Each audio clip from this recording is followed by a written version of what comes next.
huge fans and have loved your work forever. And I notice now that one of the first questions I have says, this year marks the 30th anniversary of Sex, Lies, and Videotape. Oh, wow. Did it feel, does it, because whenever somebody says, it's the 30th anniversary and they smile at me, I'm not feels like the 40th. Take it. Do you feel time passing in that way, or is it just part of the zeitgeist? It just feels like part of the past. Mm-hmm. I don't hold on to the work that I do. I'm pretty quick to let it go. Right. I have to keep working. I've got an extended family. There are a lot of people out there waiting. So Gotta feed the fans. So I pretty quickly move on to the next thing. And I think also another part of it was that in my career, I've been very fortunate in some ways, but in other ways it's been quite deliberate. In that I've really always been very hungry to sort of move on to something very different. In my career, I've gone back and forth a lot between protagonists and antagonists, right. and also working in different fields and size movies, tiny little things, and then something bigger, and that also can translate into something where I'm not earning anything, and then something that I am. Yeah. And so I always have been looking around the corner for something, right. Or just taking advantage of time with my friends and family, which for me has always been incredibly important. So things disappear in the past for me. Right. It's at times like this that you end up revisiting those. Right. Do you watch your own films or your own television stuff? I see them for the purposes of seeing them, of business. Yeah, right. I have to loop films. Right.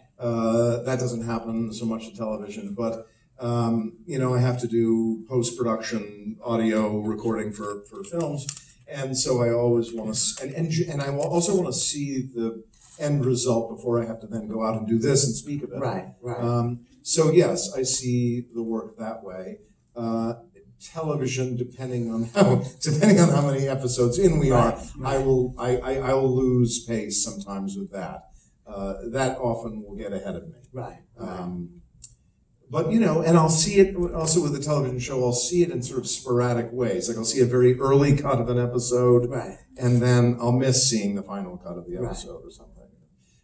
Does that bother you? No, and it doesn't bother me seeing the work either. Right. Really, I'm not big on years later looking at something. Right. I just don't. I don't have an interest in that. There are too many books to read. There's too much music to listen to. So you're in the present, for the most part. I am to a great degree, yeah, because I'm certainly not in the future. I'm a terrible planner. My career has no trajectory at all. Really, it's just what's something that's different from what I just did, and then that's it. Really, I don't. But that's an amazing thing. That's an amazing skill to have. Is the comfort level to say, I've done this. I want to do something different now. Because sometimes I think people feel like, oh, if I'm not better than I was in the last thing I did, I have to do something different to show them that I can still do it. As opposed to, you know what? This is what I did. Right. If it works, whoopee. Yeah. If it doesn't, well, we'll try something else. Well, you in your career, I take my hat off to you. Because you have achieved something that I like as well, in that the different aspects of what you can do in this job description. And yes. I really like that. And I was actually saying to you backstage before we came out here, the perfect antidote, for instance, for doing a television show for a period of time is to go and do a play. And when I'm saying this, I mean this in terms of what the work process is like, what it's like to do the job. the perfect antidote for a television series that you've done for a while is to go off and do a play. The perfect antidote from doing a play for a while is to go to a film. And the perfect antidote to not working for a while is definitely a TV show. And so I've done that. You know, I like doing that. Right. I like to, because the processes are quite different, and how they affect your life is very different. When you started out, did you decide that carving out time for family was always going to be part of what you did?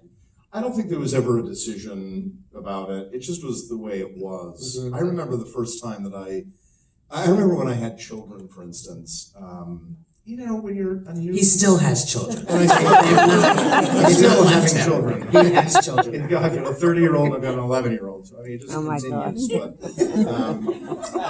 But you know, when I had my first child, you know, you get those questions from people like, you know, well, how has it changed your life? And, you know, were you prepared for this in any way? And, you know, I realized, and maybe it was because of how I grew up, but it didn't really change my life. I mean, it really didn't change my life much. I mean, my life was very conducive to that.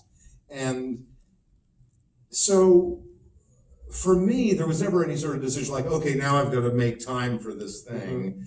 Or my life has to, you know, I've got to make room for this. You know, I like my own life better than my pretend life, without question. My pretend life is great fun, and there's great satisfaction from that. And it's also my profession. You know, it's how I pay for my rent. But I really love time with my family and friends. And I love to travel. I love to learn new things about the world around me. And I'm very curious about many other things that we have the luxury of having in our lives. Right.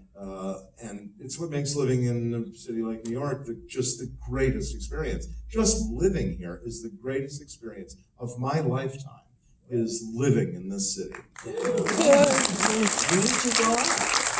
I grew up in Massachusetts, and I still would go back there. But you always come back. But you know, New York City was the first place. I left home when I was 17. And New York was the first place I moved to. And the first place that you move to by choice, I think, in your life, Right. you know, you don't choose where you're from, you know, but the first place you move to, that's your home. I mean, you never get over that. I mean, you may end up moving somewhere else, but you're never going to get over that. Yeah. And you know, I got sort of shanghaied to Los Angeles for a while, and you know, and that was fruitful, and there was a satisfaction to that for a while. But but I would come back to New York, I'd be like, what the fuck am I doing? Well, that's and I came back to do a play. I came back to do a David Mann. I finished doing this series that I've been doing for a while called Boston Legal, and thank you. And I finished doing that, and I just didn't know what the hell to do after that. And then David Mamet offered me this play on Broadway called Race, and so I came and did that, and we did it for the season. So I was here for as long as you can be before the tax man is going to make life hard for you. And so it was like 10 months or something like that. You know? And so, and that was just the end of Los Angeles. Right. I mean, I went back because and I went back for a couple of years, but it was sort of the end of it because I was back home again. Yeah. Well, that's what, I mean, New York has energy unlike any place else. And people, it's not, because it's not a company town, you can actually have conversations about things that have nothing to do with movies or television or anything else. And so you get back and you think, oh, conversation, I remember. Yes. I mean, the amazing thing, I'll never forget, it was, it was a year or two ago. And I was coming back into the city from the airport, and we'd been overseas in some beautiful cities overseas. And we were coming back, and we were arriving at night. And it was sort of, that it just turned dark, so just after dusk, still sort of evening. And we're coming in, and there was terrible traffic from the airport from JFK. And so we'd gone off the highway on the, secondary roads, traveling through, not the greatest neighborhoods. And we were coming back from like Venice and Florence and Paris, or wherever the hell we were. I can't remember, but some beautiful place. And we're driving through some section of something that, wasn't particularly nice. The Paris Motel.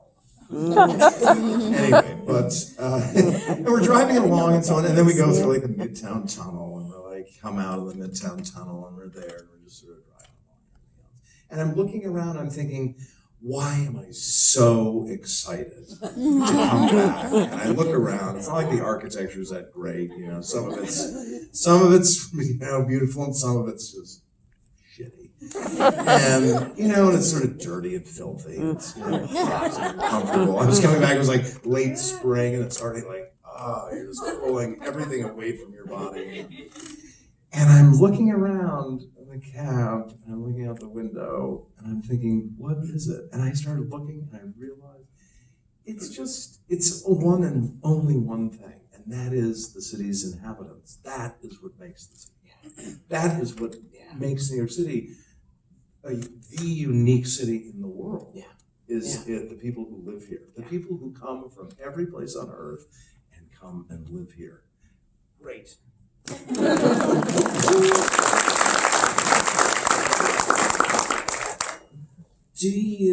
Have you found that over time you've captured, unknowingly or knowingly, captured images of people in your mind that, suddenly when you're reading a script, you think, oh, I got this guy, I know this guy, and Yes. does he sort of swim around and then you So hone him interesting. down?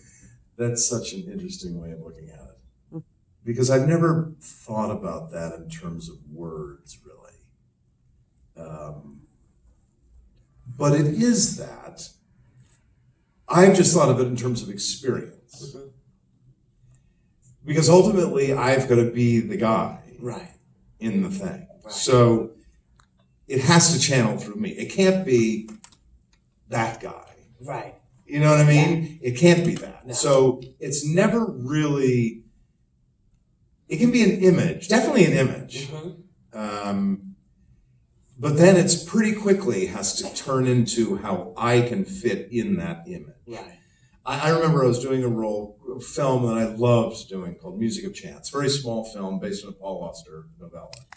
And great fun doing it with Mandy Patinkin and M. Emmett Walsh and Joel Grey and Charles Durning. I mean, just a great time. And I got to location, and we were going through a sort of shortened, it was tiny budget. And Paul Auster actually did a little cameo. No, he did a cameo at the very end. But anyway, I arrived there, we were doing rehearsal, and I knew this guy, I knew the character, and I knew what the character's intent, I knew what I was doing in terms of this, but I could not figure out how he held himself and how he walked and I didn't know how to play him.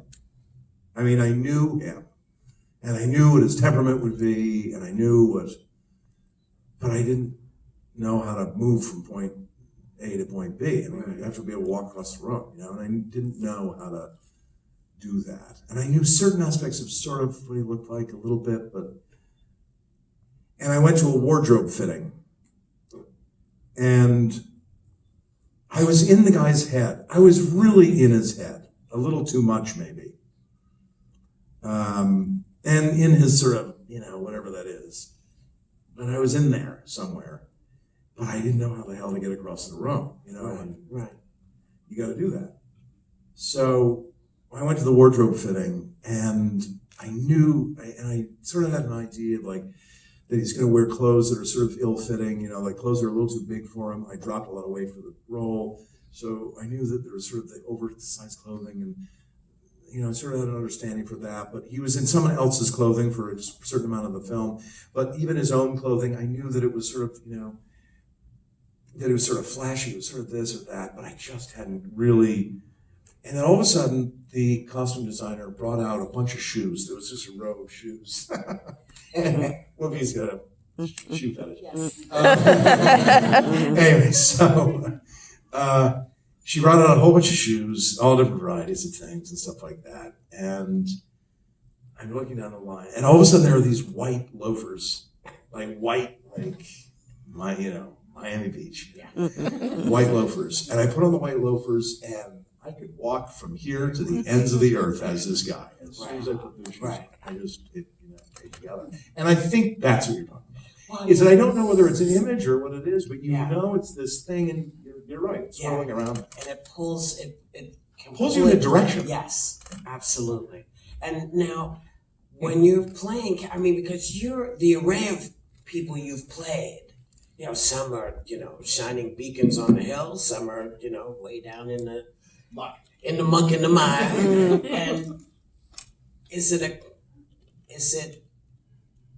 a thought about choice, or is it what comes in the mail or in the email? Sometimes it's that. Yeah. Sometimes it's a mail for me. I still get scripts delivered. I get scripts delivered I can't read in them paper. Yes, I don't know how to write notes or anything. We're old. We don't care. Sometimes it's that, but as I had said earlier, I think it also is looking for something different from what I just did. But also I think to look for something that is just a different point of view from maybe mine. And certainly a different life experience than my own.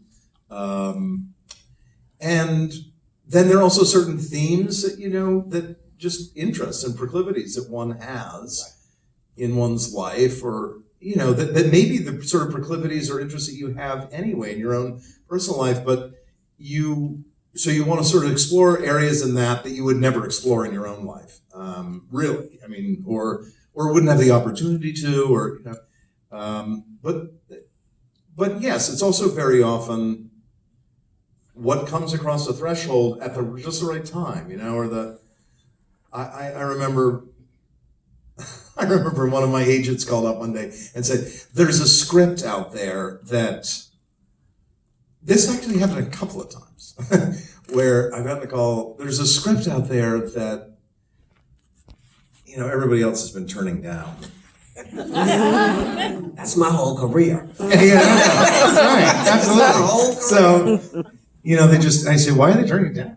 They say, it's just, some perverted little trifle. And I go,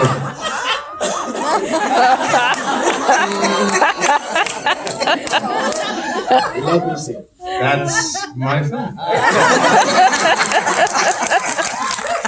And it turns out to be. Turns out to be. And do you get that one was secretary. Okay, so I'm going to ask. We know now why he took the phone.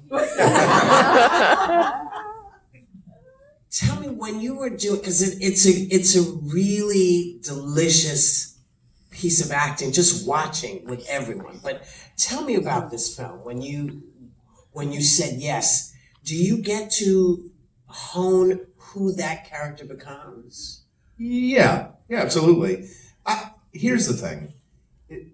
The other film that was that where people were, it wasn't working out with other people, or people were turning it down, was Sex, Lies, and Videotape. But Secretary,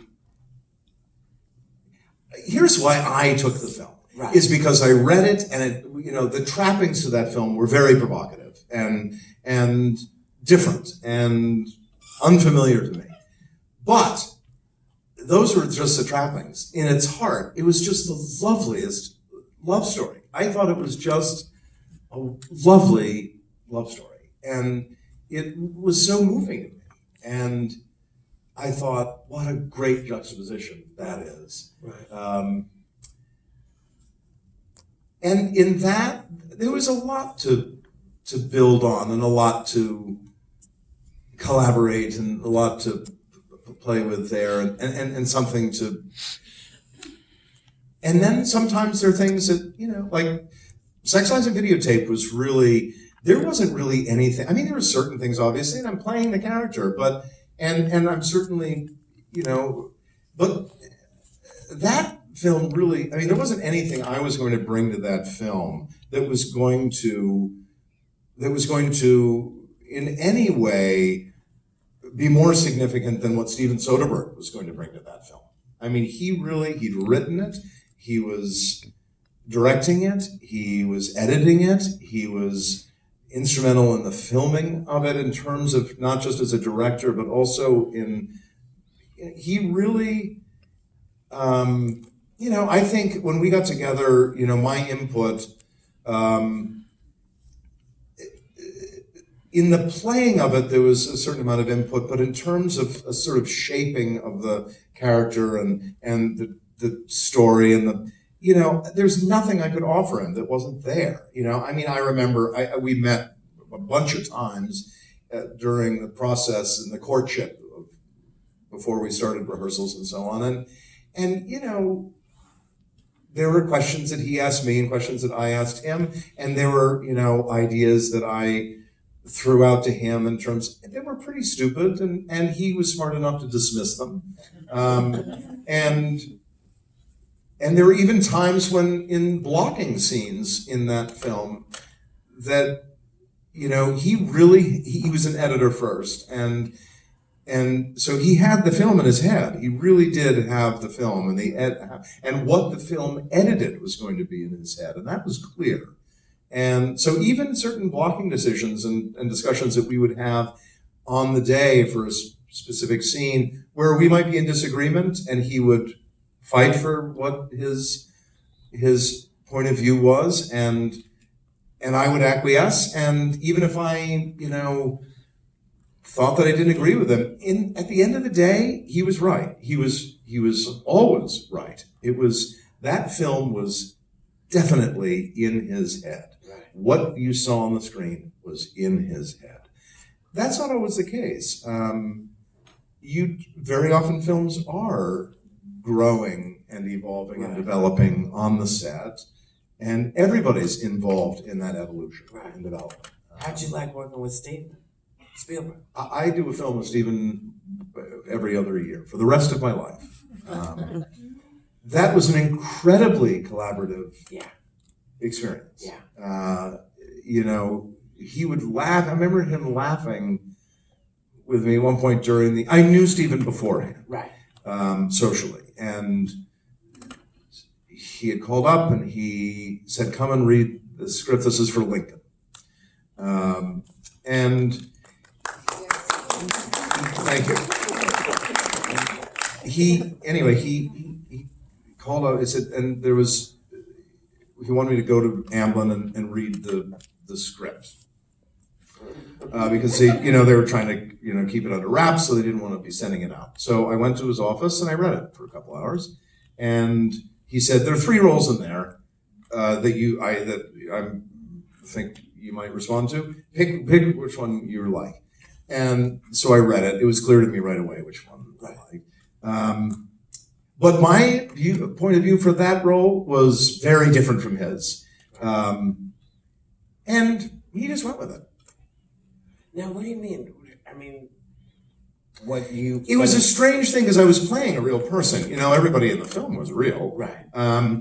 But it was one of the only characters. I met with the costume designer and I met with the makeup artist, and they said, this is the only character that there is no photographs of that we have. They've done extensive research for every character in a huge cast of how they looked. And in many cases, he had cast people that really resembled the people. Right.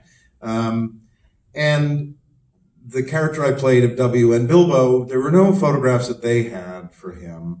And all they had was somebody who mentioned the fact that he was a bit of a dandy. And he was from down south.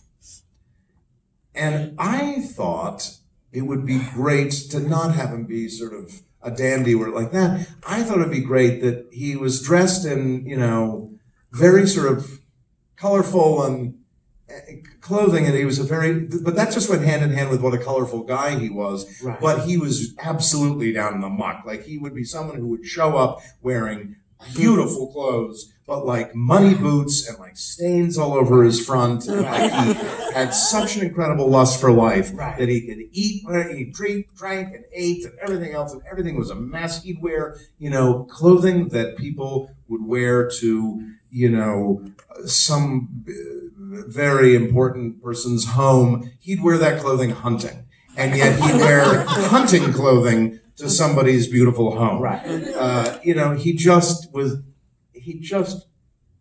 And Stephen loved that idea. And for me, it was really, I think, one of the most satisfying experiences I've ever had acting ever. Yeah. And I adore him. I would, as I said, I would do a film with Stephen every other year. Yeah. And that's only to give room for friends and family, really.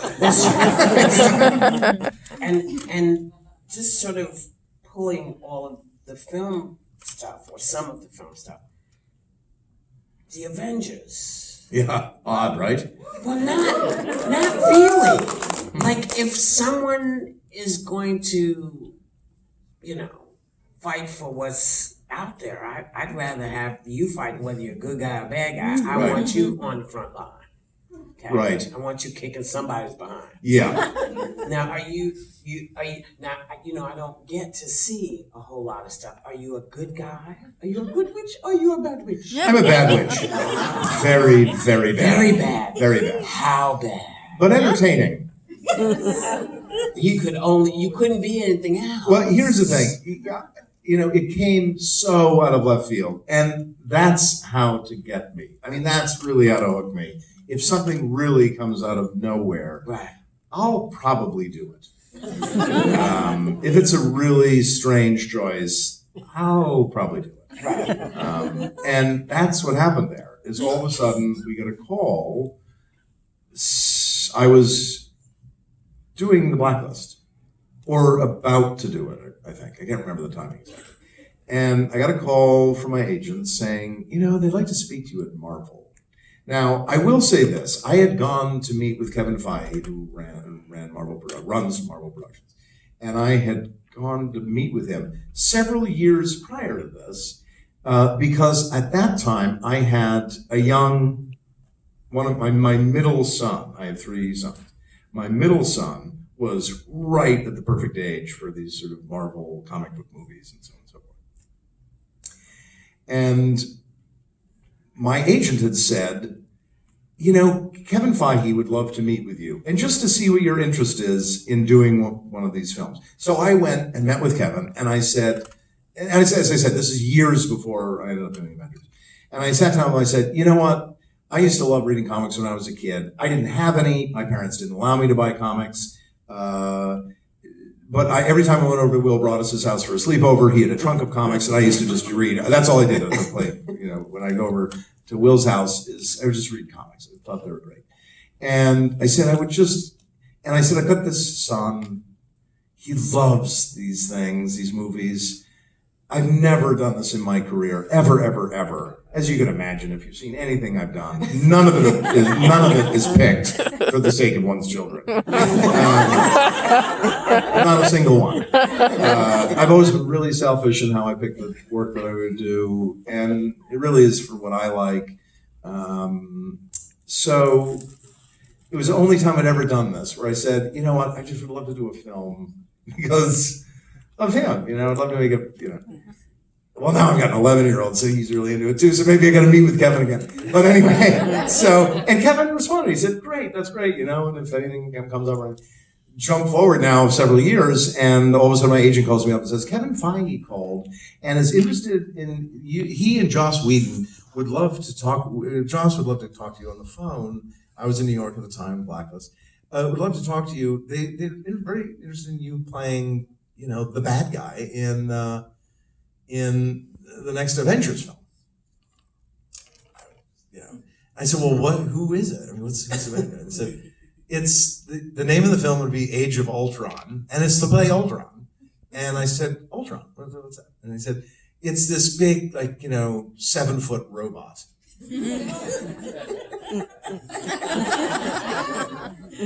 And okay. I'm in my 50s, and I'm, look like this. And, all right, okay, so is this just voiceover work? Or no, anyways, so just get on the phone, So Joss, I got on the phone with Joss. He was in London in pre-production, and pre-production, I think, starts years ahead on these Marvel films. Yeah. And so he's in some pre-production over there, and he calls, and I get on the phone with him, and he says, I hadn't really gotten past you. He said, I really haven't thought of anyone else. He said, I said, well, would it just be voiceover? He said, it really is what you want to make of it. He said, it can be just coming in and doing the voice work, or it can be the whole 9 yards. Come in and we'll do motion capture and put you in the funny suit with the dots, and you can do the whole thing and be there for all of it. And I thought, I've been working as an actor professionally for, decades and decades and decades. And this is completely new and foreign to me. Right. I don't have a clue what it's like. So if I'm going to do it, I want to do all of it. So I said, okay, I'd like to do all of it. And he said, if I'm going to do it. And I said, but I'd love to read something to know what the hell it is or what's happening. So he said, well, there really isn't a draft that's ready for consumption right now. But yeah, I'll send you something.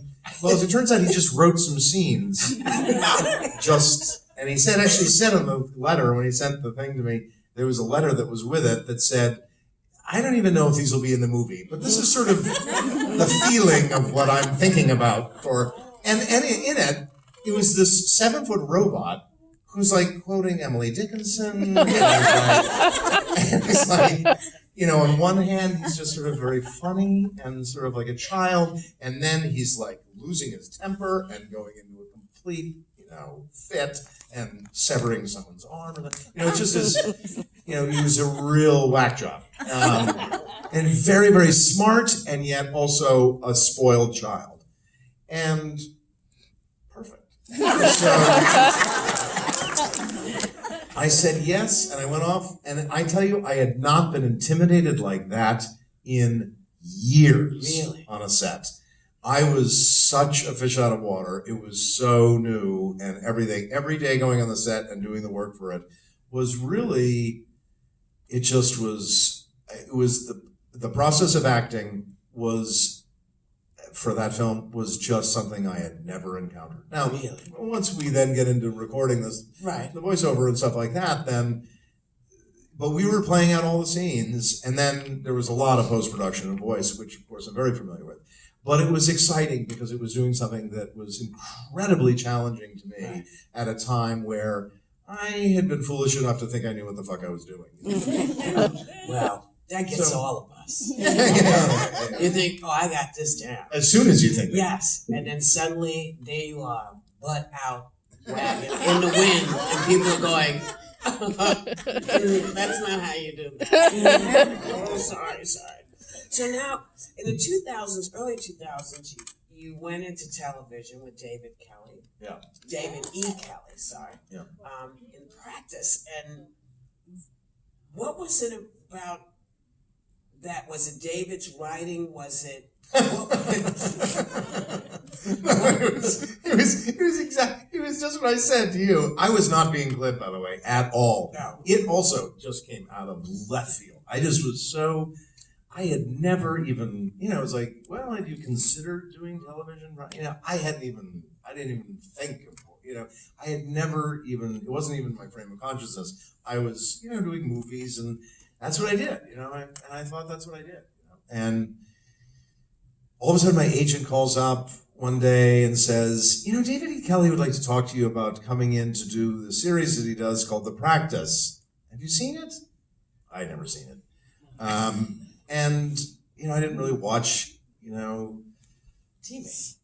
I don't think we even had TV hooked up. I mean, we had a television that we could play movies on and watch movies and documentaries and stuff like that. But I don't think it got used. Yeah, it didn't get television shows. It's kind of like so anyway, I said, but I mean, this show's it's already on the air, right? And she said, yes, in fact, it's going into its 8th season. really. And she said, I think you ought to talk to him. You really ought to talk to him. Something's happened that I think you really should talk to him about. So I met with David in a little coffee shop in Los Angeles, and David had that spring, the network, ABC, this was a show that had been on for, as I said, 7 years, had been a juggernaut for ABC. At times it had been huge in the ratings. It had won so many Emmys you couldn't count. It was really a tentpole show for David. But it had started to wane a little bit, and the ratings had dropped, and things weren't, but it had a huge cast. So that spring, ABC had said, yes, we'll bring the show back for an 8th season, but we're going to cut your licensing fee, which is the money that they pay you to make the show. We're going to cut your licensing fee to less than half what they were making the show at that point with. And David had the choice of either canceling his show, because he said, I can't deliver the show that you're expecting for that amount of money. It just is, you've cut it too much. And he said, I either have the choice of ending the show and putting, 200 or more people out of work, or I make some cuts somehow and I keep the show on the air for another season. So he fired 6 actors, including a good amount of his leads on the show. And so I sit in the coffee shop and he's telling me this story, and I said, okay, well, how do I fit in here?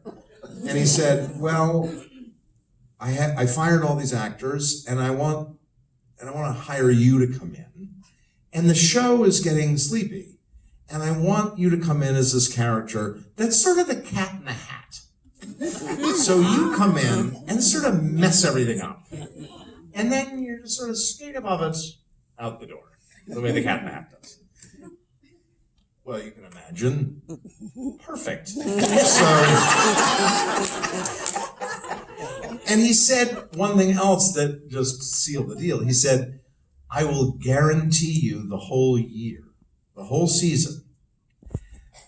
You have to sign a contract with a television show for the next, 6 years of your life, or whatever the hell it is. Yeah. They want you to sign away a long time. But he said to me, I'll give you the whole year, and no matter what you sign in your contract, if you come to me even in the 2nd episode and you say, I can't do this, I hate this, I'd never done television before, if you really hate this, I'll let you out. Well, how could I refuse? So then he said, have you seen the practice? I said, no. He said, don't. I want you to be completely fresh and come in knowing nothing. And so I did the show, and then halfway through the season, they called up and said, what would you guys think about spinning this off into something else entirely? Right. And that worked out. It really did. It really did. And so, but you have, I don't know what happens, but people leave and then you come in and it's like, oh my God, we've been waiting for you the whole time. We didn't even know it. Because you did the same thing with Steve Carell's show. Well, I don't know. I think it's that there's no intention of replacing the people that left. I mean, I think that's a big part of it. So I was supposed to tell you The Office. You knew this, right? Yes. Yes. I figure you know what he's done, so I don't have to I don't think I think the trick is not to replace anybody, And also, again, I'd never seen The American Office. I'd seen The British Office. Right. And I think I may have seen part of an episode of The American Office, but I was not a watcher of the show. Right. So, I think it works better if you aren't going to be replacing anybody. Yeah. It works better if you're not trying to fill shoes. Yeah. It works better if you come in as a complete stranger. And it works better if you feel like you're just visiting. Yeah. And that's what we were doing. That was actually the weird trick of the practice transitioning into Boston Legal, is the character I played in the practice really was intended to truly just be a visitor. Right. I mean, he was not conceived of or played by me as a character that could really sustain. I mean, he really could not last very long. He was going to go to jail. He really was, or get disbarred. He really was not going to be able to last. Right. That was the trick with Boston Legal, is how do we take this character who it would not survive in a conventional law firm? Right. How do we take him and transform? He was conceived of to be a destructive force in the practice. Right. He really went into that show and burned that house down. I mean, burned it down. Right. The show could not do anything at the end of that season except end. And yet, so then how do you spin this destructive force on into a constructive force that can then lead a series, you know? And so how did that was a trick. How did it do? How did you do it? Well, give him Bill Shatner. Shatner, yeah, the greatest, yeah. You know, because ultimately what they were doing was, what David was doing was they were giving him a character. And David said this, I'm simply quoting him, is he said, I realized I had to give him a character that became so important in his life, that he cared for so much, and yet that character was at such risk himself that Alan Shore had to find a way to make it work at that law firm. Because if he left the law firm, this guy was going to implode. And so that's what he became. He became his friend. And, you know, they got married in the end. Yes. Did Shatner keep you laughing? He did. Yeah. I mean, Bill, you know. Nobody like him. I mean, there's nobody like Bill. Yeah. There is nobody like Bill. Now, let's talk about the Blacklist, because I just, you know, it's been, I love you in the show. I'm supposed to ask, okay, this is questions that people write down for people like me to ask, so I'm going to read it to you so you know why I'm not asking it. Can you talk about involvement in the creative side of the Blacklist? How closely do you shape your character and the overall arc of the show? I think we've been talking about that for most of the evening so far. Yes. But do you know all the secrets on the show? yes. Okay. We covered that. Yeah, we did. And again, here's another. You're a multifaceted character, yet charming, lethal, funny, resolute. We just had this, yeah. And do any of your own personal experiences seep into you? I can address this. I can address this pretty well. Okay, all right. Because this really is the reason why I took the show. And that is, you know, when you're looking for, I learned on the practice, which was a great sort of way to slide into doing what ended up being, I think, I don't know, 6 or 7, 6.5 or 7 seasons or something like that of Boston Legal. Or maybe that's including the practice. But anyway, a stretch for me, who was just used to doing films. You know, the way I slid into that was that I was, as I said, I was playing a character that didn't need to last. It was only going to last a year. But it became very clear to me in doing Boston Legal was that you really, for me, just for me, to sustain me over a period of time, I can't be just doing this one thing. It just doesn't sustain. I just will lose interest quickly. And so when I was looking for another television series to do, I had come to New York, I'd done that play, I'd spent a lot of time with my friends and family, and it was time to earn some money, you know. I hadn't worked in a little bit.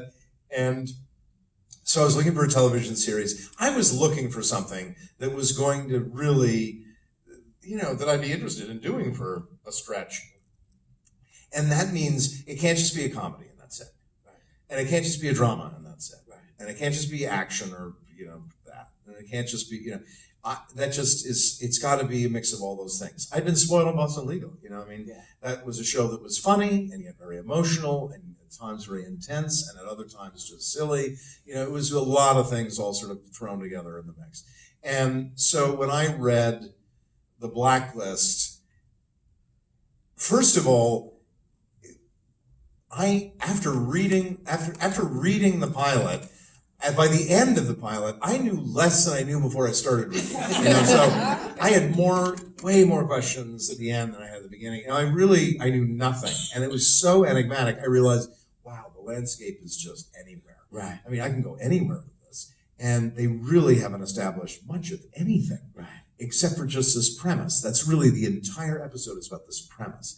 And also, I saw the sense of humor. I saw this idea of an idea of a sense of humor for this character, where it could really be mated with anything. Like no matter what the set of circumstances might be that he might encounter, I could see that he could see the irreverence in whatever it was, no matter what it was. Right. And I thought that dichotomy, that can sustain me. Yeah. And if it holds my interest, it might hold an audience. Right. But once again, to find something that, it's sort of a thriller, but it's not. It's also funny at times, but then at other times it's really quite intense. And it's a character-driven piece, but then it's also sort of a procedural to a certain degree. Right. It's a week-to-week thing. I mean, it's a serialized thing, but then the episodes stand alone to a certain degree. So when I read all of that, I thought, fantastic. That really fits the bill for that. Right. But then also, I was living in Los Angeles, and I needed to move to New York. The show was set in New York. So, Perfect. Perfect. So now, because there's about 13 minutes left, I assume, because I know people may have done this to me and I ignored it. I wouldn't be able to see it. Well, I would not have seen it, but I just happened to look down and think, I better ask for the questions. So I think, are you going to turn up some lights? Unfortunately, these are as high as the lights go. So please raise your hand if you have a question, and me and Walter will pass you a microphone. How can you and Walter see? I did some shit. Thank God he had a question. Yes. Because he's the only person I could see. Yes. It's such an honor to meet you two. I'm a film critic who loved both of your works, and my question goes out to James. Thank you. No problem. Given the TV shows and movies you've been on, how are you able to transcend from one genre to the next? Back and forth, whatever works. I don't have to make a choice. I'm able to jump from one to another, and if anything, that's going to feed my imagination. That's what feeds my curiosity. If I'm working in something that's a big, huge, comic book movie, it's because I've never done anything like that before in my life. But the fact of the matter is, going from that to something very different, it's still the same job description. I still got to show up, and I've got to somehow make this somebody that I have an understanding for. And even if it's somebody who is abhorrent in their behavior, I have to have an understanding for that behavior. And I have to have a sensitivity for them. And I also have to find, for me, even somebody that is, I don't want to say I have to like them. I have to be compelled by them. And I have to be curious about them. And if I'm able to do that, I can do that anywhere. And I can do that with just about anyone. As long as I can look the part. If I can find a way to look it, then I can play it.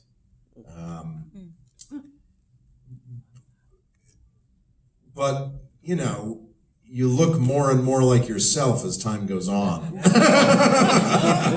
That's true. Yes. Yeah. I have a question for Whoopi. Okay. How you doing? First and foremost, you're my favorite actress. I just want you to know that. Well, there's so many other ones, but go ahead. So I'm an actor myself, so Okay. I just want to know, when did you get your big break? How long did it take you? Like when you first started acting? I don't know if you moved to New York or you started out in LA. I grew up here. Oh, you grew up in New I York? grew up here. Okay. And I I moved to California, to Berkeley, California, and we did lots of things on the streets and a lot of performance stuff. And Alice Walker had come to see one of my shows. At the same time, someone else wrote me and said, "We want to see you because you do all these monologues." Right. So it was a convergence. And then Mike Nichols saw me. So, it just, I don't know what happened. I just got smiled on and the lights came up. Oh, that was much later though. But yeah, oh yeah. So it's, it's Broadway and then HBO and then Steven and then Color Purple and then just crazy wild stuff, and here I am. Did you work with Mike? So here's what happened. I did a one-woman show here in New York. I got invited to come back, and my mom said, "Well, just come to the house." I was like, "Yeah, where else would I stay? I have no money." So I was like, "Okay." So I was at Dance Theater Workshop, Right. and so I did. I came in and set my table up. That's all there was, and no one came the first 3 days, and my mother was like, "Look, that's not a bad sign." Oh, the things mothers will say. Mothers will say, and it's not a bad sign. People, they don't recognize the name. It's okay. What I didn't know was the one person that did come wrote for the New York Times and wrote a review that if I had been married to him, could not have been better. Right. And the next day, it was sold out for a very long time. And I bet Mike came twice came. or 3 times. He came the first time, and my mother said to me, she would come to every show, she'd say, "Who's in the audience?" I said, "Don't tell me." Yeah. She said, "I have to tell you." I said, "I don't want to know. Don't tell me." She said, "Well, I'm not going to tell you if Mike Nichols is in the audience." I said, I'm not going to know what he looks like. I don't know. And she said, "Well, that's fine. You just know that he's there." And he came back because I told a story. Oh my God, what a prince. About being a junkie. I have a character that was a junkie who I felt needed to tell the story of what happened to me when I went to the Anne Frank house. Because it was such a life-changing experience. I thought, you can't do a travelogue, so I have to, who can tell this story better than anybody? Yeah. And I thought, the junkie. Right. So he tells this whole story, and the door knocks, and I open the door, and my mother goes, "Mike Nichols." And I go, "Oh, it's Nichols coming," because I have no idea what he looks like. And he's weeping. Yeah. I didn't know Mike was on the last boat out of Nazi Germany. Yeah. He was on the very last boat out of Nazi Germany. And I used to tell really, really great stories. And this was one of my best. And it knocked him out so much. He said, "Would you ever come and do a show here in New York?" I thought he was kidding. So I said, "Sure." And about a month and a half after I got back to Berkeley, the phone rang and he said, "Ms. Goldberg." I was like, "Yeah." So this is Mr. Nichols. And I'm, "Mr. Nichols? Mike Nichols?" He said, "Yeah." He said, "Remember you said you would come?" And I was like, "I thought you were bullshitting. I'm telling you. No, why would I do that?" He said, "What do you mean?" I said, "Because I could really suck. I'm used to doing little tiny things." He said, "Well, have you sucked before?" I said, "Quite a few times." He said, "Then this should be no problem." And that's how that all happened. It's funny, the very first time that you and I met, the first conversation that you and I had was about Mike. Very first time. Really? Yeah, because he is a prince that way. Yeah. I mean, he's an angel in that way. Yes. He'll lift Yes. you up, and some of the first times that I have ever gotten a letter or Yeah. a phone call Yes. after something that I've done Yeah. of appreciation, From or him. I had worked with him. Yeah. Very often the very first time that I would hear from somebody would have been Mike. Well, he spoiled. I think he spoiled a lot of folks because, when you work with someone like that, you think everyone's going to be like that. Right.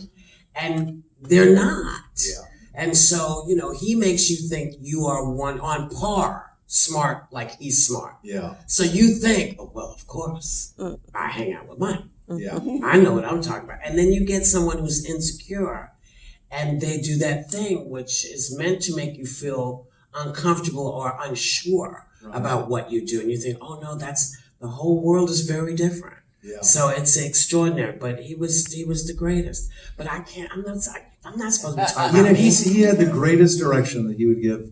Yes. He would come to you after the first take. I had done a film with him called Wolf, and he would come up after the first take and say, "There's been a slight, I'm terribly, terribly sorry, but there has been a slight problem with the camera, and we're forced to have to do another take. Please don't change a thing." Well, of course you do change, and you're better, which is what he wants, is for you to be better. And you're, in fact, magnificent for the next take, because of what he's just said. But that, Yeah. Well, what a way to direct somebody. Well, yeah. Or he would say, I'd be on stage trying to, and he'd say, "Ms. Goldberg," and I go, "Hmm?" And he said, "Is there an end to the story?" Or were you just not paying attention and you missed it? And you knew you weren't paying attention because you were doing it by rote. Yeah. He forced you to be present. Yes. He forced you to be present, and he was a godsend. More questions? Hi. Hi, I wish. I'm Chris, and I love you both so much. I just want to say to you quick, Whoopi, that I saw that show. And when we was 100 teenagers. years hot as ago. hell. That's right. Exactly. And I wanted to ask you, I think you're such a brilliant actor because of the uniqueness that you put in every character that you do. And I'm curious if how you saw yourself. Did you see yourself as a character actor? Because as you were younger and through the years, did you always look for that extra spark? I know you said you needed characters that were compelling, but did you see yourself as a character actor to the depth that you are? Exactly. I dropped out of high school and left home when I was 17 and moved to New York. And I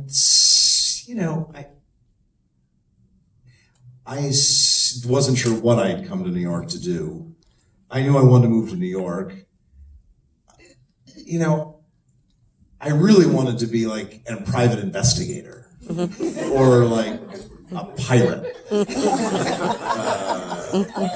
or a gangster or something like that. But along the way, I continued to act because I'd done that prior in high school. I'd acted in things here and there. In any case, when I dropped out of high school, one of the theater teachers that I knew there sent me a scathing letter, trying to convince me that I shouldn't go do this and that I shouldn't.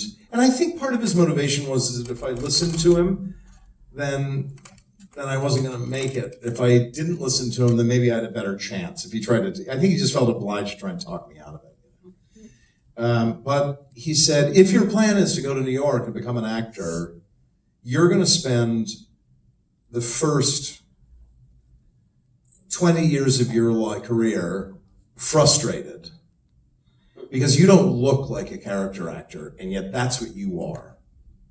And that's what you're going to want to play.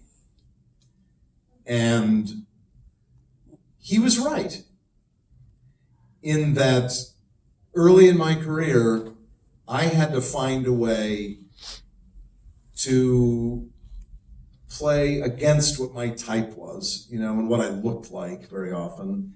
And I think that's why it was that, every other film or so, I would be drawn to playing either the bad guy or some little thing here that was some crazy little thing.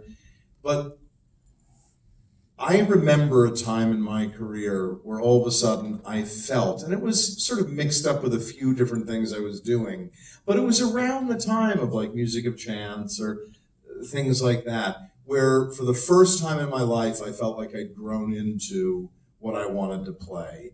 Because when I was coming up, there was a lot of sort of coming of age films being made and a lot of sort of young leading men and so on and so forth. And they were like, And I didn't have a clue about that. I had come of age when I was 6.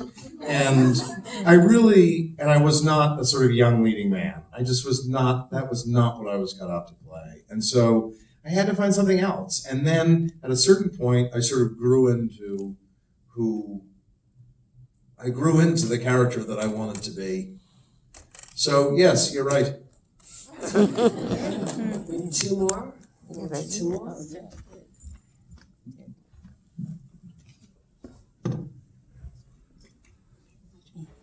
Hi. Hi. My name's Jennifer. I think Raymond Reddington is one of those brilliant characters ever created. And my question is, with all of his vast complexities, which are beautiful, what is your approach on set to transform into him?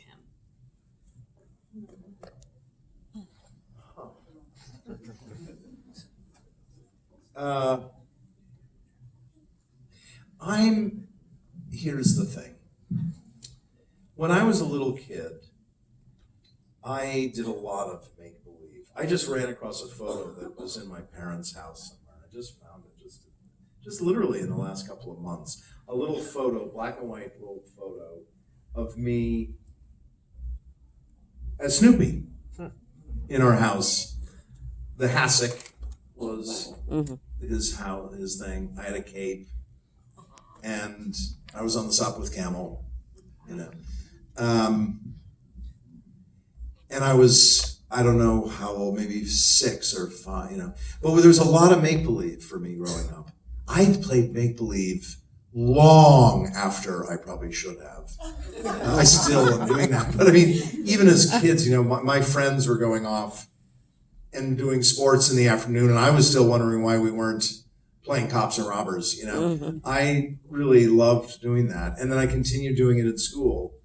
And I just liked that. That's where my head was at. When I would walk down the street, even when I moved to New York, you know, I had so many jobs that had nothing to do with acting. I didn't come here to become an actor. I came here like mopped floors and like shoveled shit in a store stable. I mean, there were so many other jobs that I had, but the whole time I did that. I would walk the streets, I'd like tail people. You know, I'd walk the streets and make up a story about what was going on and like what's happening there and what happening there and so on and so forth. And I just liked that. And maybe it was story. I love to read, you know, it's it's probably my favorite pastime. You know, so I love make-believe.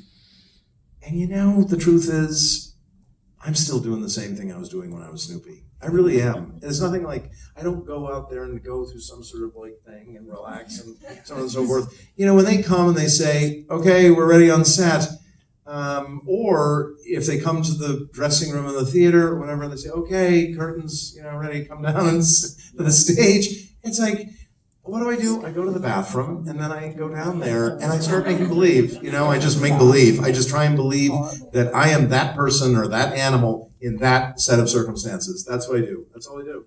And so, that's what he does. And we are at the end of our time. And I think it went really fast. It did.